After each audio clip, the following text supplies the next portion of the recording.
এই জুলাই অভ্যুত্থানের মধ্যে দিয়ে যেন আমরা দেখতে পাই যে অসমাপ্ত জাতীয় মুক্তি সংগ্রামের যেন একটা সমাপ্তির জায়গায় আমরা আসতে পেরেছি। আজকে বলা হচ্ছে ঐক্যের কথা, সংস্কারের কথা এবং বলা হচ্ছে একটা গণতান্ত্রিক নির্বাচনের কথা।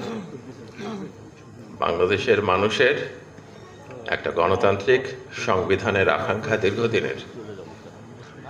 দীর্ঘদিনের সেই আকাঙ্ক্ষার হয়তোবা আজকে যেই আলোচনা শুরু হয়েছে তার মধ্যে দিয়ে একটা বাস্তবায়নের দিকে এগিয়ে যাবে নির্বাচনের প্রক্রিয়ার মধ্যে দিয়ে।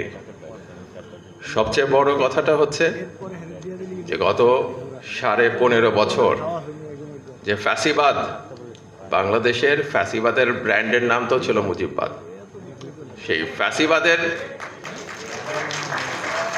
বিরুদ্ধে লড়াই সংগ্রাম করতে যে বাংলাদেশের যে তরুণ যুবকরা জীবন দিয়েছেন, নির্যাতিত হয়েছেন, তারা আজকে কেমন বাংলাদেশ চান, তারা আজকে বাংলাদেশটাকে কিভাবে গড়ে তুলতে চান, বাংলাদেশের রাজনীতিটা কেমন হবে, সংবিধানটা কেমন হবে, নির্বাচনটা কেমন হবে, শুধু সেটাতে আমরা থাকব।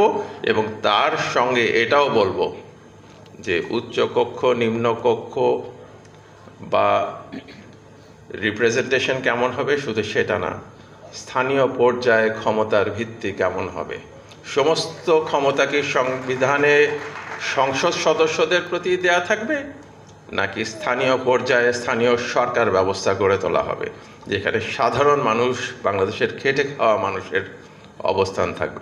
এই প্রক্রিয়াটাই আজকের এই আলোচনার মধ্যে দিয়ে উদ্যোগ নেওয়া হয়েছে।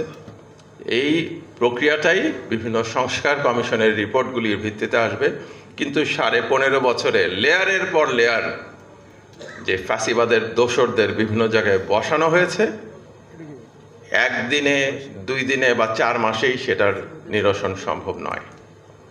এটার জন্য সমর্থন লাগবে জনগণের, প্রেশার লাগবে জনগণের পক্ষ থেকে। আপনারা দেখছেন বিভিন্ন ঘটনা ঘটছে, আমার বিস্তারিত বলার দরকার নাই। বারে বারেই জাতীয় পতাকাকে খামচে ধরার চেষ্টা করছে সেই পুরানো শকুন। প্রতিহতের জায়গা আমাদের বজায় রাখতে হবে। খালি ঐক্যের কথা বললাম কিন্তু প্রতিহতর জন্য তৈরি থাকলাম না, নিয়ন্ত্রণটা ছেড়ে দিবেন না।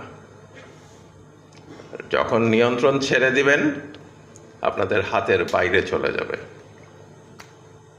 আর সেই কারণেই আপনাদের সবাইকে অভিনন্দন জানাচ্ছি যে আপনারা এসেছেন এই ঐক্য, সংস্কার এবং নির্বাচন সংক্রান্ত আলোচনায়। কিন্তু তার পিছনের চিন্তাটা যেন থাকে আমরা কিন্তু একটা অসমাপ্ত জাতীয় মুক্তি সংগ্রামকে সমাপ্ত করার জায়গায় এসে দাঁড়িয়েছি।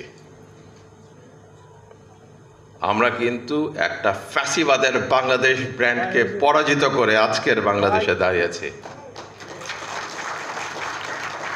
আমরা যেই বাংলাদেশ চাই সেই বাংলাদেশে যেন কখনোই আর ফ্যাসিবাদ ফেরত না আসে, কারণ ফ্যাসিবাদের উদ্দেশ্যই হচ্ছে বারে বারে ফেরত আসার চেষ্টা করা।